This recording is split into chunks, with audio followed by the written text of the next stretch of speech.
हम बड़े बड़े डैम बनाते हैं। हम्म एक डैम बनाने के लिए देखिए 1 TMC पानी अगर बनाना है तो करीब 1,000 करोड़ रुपए खर्चा हो जाता है।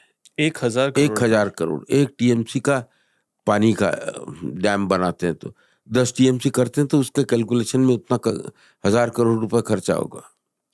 अब 1 TMC को 1 TMC पानी का मेजरमेंट होता है 2,850 करोड़ लीटर, माने 1 TMC पानी।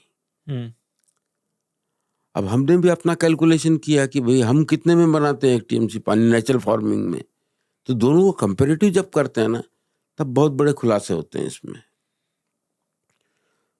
हम जिसका जब स्टडी किया तो हमारे फार्म में 1 हेक्टेयर जमीन के ऊपर उसका स्टडी किया, उसका साइंटिफिक आकलन किया। 1 हेक्टेयर मतलब 2.5 एकड़। हाँ, 2.5 एकड़। 1 हेक्टेयर पे 1 सेंटीमीटर बारिश का पानी जब गिरता है तो उसका मेजरमेंट होता है 1 लाख लीटर। भाई 1 लाख लीटर तो मुझे उपलब्ध है वहां से, और यही पानी को हम डैम में रोक के उससे 1 TMC को 1,000 करोड़ खर्चा करते हैं। तो 1 हेक्टेयर में 1 सेंटीमीटर में 1 लाख लीटर पानी बना। हमारे यहाँ 100 सेंटीमीटर बारिश होती है। देखिए हर कैलकुलेशन के सहारे हम क्यों बोलते हैं समाज को जुड़ना चाहिए इससे, कि समाज को इसको प्रोडक्शन में लेना चाहिए। अभी 100 सेंटीमीटर पानी हुआ तो इसका मतलब 100 लाख लीटर पानी 1 हेक्टेयर पे गिरा। 1 करोड़ लीटर उसमें कुछ बाष्पीभवन हो जाता है, तो बाष्पीभवन होकर कितना पानी हो जाएगा, 20% हमने बाष्पीभवन होकर निकाल दिया उसको। बचा हुआ पानी 80 लाख लीटर पूरा पानी ग्राउंड वाटर में हमने रिचार्ज किया नेचुरल फार्मिंग और ट्रेंचिंग सिस्टम से। 1 हेक्टेयर से। हाँ, तो वो ट्रेंच बनाने में हमें खर्च आया प्रति हेक्टेयर 15,000 रुपए का। 15,000 में हमने पानी कितना तैयार कर लिया, 80 लाख लीटर। अभी उस 80 लाख को हम छोड़ देते हैं, 20% का काउंटिंग बाद में करेंगे, राउंड फिगर में लेते हैं 1 crore litre. 1 crore litre 1 crore litre पानी को हमने रोक लिया और उसको ग्राउंड वाटर में कन्वर्ट कर दिया। अब 1 हेक्टेयर में 1 करोड़ लीटर पानी, तो मुझे 2850 करोड़ अगर इसको कन्वर्ट करना है तो मुझे कितनी जमीन लगेगी, 2850 हेक्टेयर जमीन लगेगी। 2850 हेक्टेयर किया यानी 2850 करोड़ हो गया 1 TMC। अब मुझे एक ट्रेंच बनाने के लिए 2.5 एकड़ का पानी रोकने के लिए एक ट्रेंच में 15,000 रुपए खर्चा आया। अब 2850 को 15,000 से गुना कर दो आप, इसको राउंड फिगर में ले लेते हैं हम, 3,000 को 15 से गुना करते हैं तो 4.5 करोड़ रुपए बढ़ता है। अब एक तरफ 4.5 करोड़ में 1 TMC पानी बनता है और एक तरफ 1,000 करोड़ में 1 TMC पानी बनता है। ये 4.5 करोड़ में 1 TMC जो पानी बना 4.5 करोड़ में, 2850 को 15,000 से गुनो, आप कैलकुलेशन कीजिए उसका, तो नियर अबाउट हम उसको राउंड फिगर में लेते हैं 5,000 करोड़। 5 करोड़ 5 करोड़ एक तरफ वो कितना बड़ा डिफरेंस है। इसका डिफरेंस का कुछ ब्याज हम जो वर्ल्ड बैंक को देते होंगे तो भाई किसानों को क्यों न दिया जाए। अब 2850 हेक्टेयर में मैंने पानी को रोका तो उससे लाभ क्या हुआ, डैम में आने वाली पानी खेत की मिट्टी रुकेगी नहीं, वो सीधी डैम में आके जमा होकर उसका गाल बढ़ाते चले जाएगी। हमने वो मिट्टी को खेत में ही रोक दिया, यानी पानी रोका तो मिट्टी का कंजर्वेशन भी हुआ, मिट्टी बह के गई नहीं हमारी खेत की, ग्राउंड वाटर बढ़ गया आपका। तो ग्राउंड वाटर बढ़ गया, खेत का पानी खेत में रुक गया, खेत की मिट्टी खेत में रुक गई और लो कॉस्ट हो गई। जो योजनाएं 47 के बाद हमारे इरिगेशन में डेवलपमेंट के लिए बनी, तो अब ये पानी ग्राउंड वाटर में करेंगे तो ये पानी से न्यू रेवोल्यूशन, आप जो सवाल कर रहे थे ना कि इतनी क्षमताएं हैं क्या नेचुरल फार्मिंग में, तो ये पानी आगे न्यू रेवोल्यूशन लाएगा। पूरा NPK माइक्रोन्यूट्रिएंट नेचुरल तरीके से हम कैसे बनाते हैं वो तरीकों को हम डेवलप करेंगे। अब ये पानी से फिर सौर ऊर्जा, अब यहाँ पे टेक्नोलॉजी का यूज, जहाँ हमारे पास बिजली की सप्लाई नहीं है वहाँ सौर ऊर्जा से ये ग्राउंड वाटर के पानी को लेके वो एरिया को इरिगेशन में ला लेंगे हम लोग।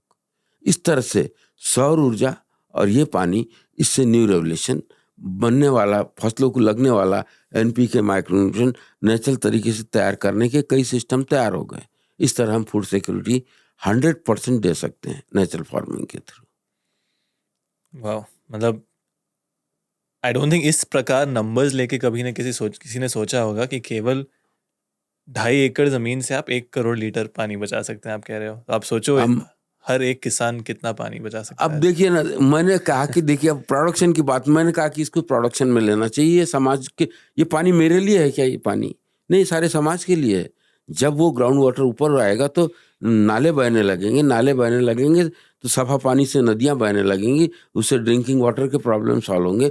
ये पानी ऐसा है कि ज़मीन में कोई केमिकल नहीं, कोई जहर नहीं, तो वेल न्यूट्रिशन लेके, और वो पानी ज़मीन के अंदर उसके मिनरल्स लेके, ज़मीन के मिनरल्स लेके वो पानी जा रहा है और वो पानी अवेलेबल हो रहा है। तो आपके बिस्लरी का पानी का बॉटल का कीमत कितना होता है? 20 रुपये 1 लीटर का। उससे भी प्योर पानी ये जा रहा है। अब मैंने कहा कि मैंने 1 हेक्टेयर में 1 करोड़ लीटर पानी बनाया है। मान लो कि 20% माइनस कर देते हैं, 80 लाख लीटर बनाया है। 80 लाख को 20 से गुना कर दो आप, 80 लाख को 20 से गुना किया तो 16 करोड़ रुपए का 1 हेक्टेयर में प्रोडक्शन हो गया उस लेवल के पानी का। लेकिन ठीक है, किसान का पानी है तो हम ठीक है, इसको वही 10% में लेंगे। ये पानी को 10% में, उसकी कीमत 1 रुपये पे, 2 रुपये पे ला दी हमने, तो उसका वैल्यू हम 16 करोड़ नहीं, 1.6 करोड़ काउंट करते हैं। नहीं, किसान का माल है तो नहीं, 10% नहीं, 1% में चाहिए। चलो 1%, अब 16 करोड़ का 1% में कर दो। कितना भी नीचे लाया आपने उसको, 1 नए पैसे का अगर उसने आपने पेमेंट किया उसको, 1 नया पैसा लीटर, किसान खुशहाल है। वही तो, मतलब जो सबसे ज़रूरी चीज़ है ज़िंदगी के लिए, उसका एक बिजनेस बन सकता है, पानी बेचने का, अच्छे पानी बेचने का। अच्छे पानी बेचने का, वो फिर उसका व्यापार अपने आप ही समाप्त हो जाएगा। बेचने का बिजनेस नहीं बनेगा ये, क्योंकि चारों तरफ इतना पानी रहेगा कि आपका वो बिजनेस वाला पानी नहीं, सब फ्री वाला पानी मिलेगा सबको। तो ये अपने आप में, लेकिन ये पानी से जो आपकी हेल्थ बनेगी, उसके लिए आप बहुत क्रियाशील हो जाएगा कि फिर दूसरे अदर बिजनेस कर पाओगे बहुत अच्छा। अब सिंपल ही बात बताता हूँ, हम जो नेचुरल फार्मिंग करते हैं, तो मेरे खेत में लेबर का जो है, मैं उनको 30% लेबर पेमेंट बोल के देता हूँ और 10% में अदर खर्चा आता है, 40% हमारा खर्च लगता है। अब टोटली हमारा 3 से 4 लाख रुपए पर एकड़ का क्रॉप होता है। हम सपोज 3 लाख का हुआ तो 3 लाख का 90% मैंने उनको लेबर कॉस्ट के रूप में दे दिया, लेबर को दे दिया मैंने, और बाकी बचा मेरा। अब 90,000 दिया और बाकी बचा हुआ मेरा। क्या हुआ इसमें? घर का पैसा घर में, यानी वो लेबर भी मेरे घर के, उनके घर में रहा और मेरा पैसा मेरे घर में रहा। तो ये दोनों का पैसा घर में किसी कंपनियों को नहीं गया। तो क्या होगा, आगे बिजनेस ग्रो करेंगे, क्योंकि इनका भी परचेसिंग पावर बढ़ा, मेरा भी बढ़ा। तो हम लोग अच्छी चीजें परचेस करने के लिए हमारे पास परचेसिंग पावर है, इससे व्यापार डेवलप होगा आगे जाके। ये पैसे से एक कर्जदार किसान क्या व्यापार को ग्रो करेगा? कि उसकी परचेसिंग की पावर खत्म हो गई, तो आगे बिजनेस कैसे ग्रो करेंगे? तो एक किसान को अच्छा मजबूत, हम ऐसा परचेसिंग पावर वाला किसान बनाना चाहते हैं, वो इसके थ्रू होगा। नहीं सर, बिल्कुल, बहुत ही ज़्यादा मैं एग्री करता हूँ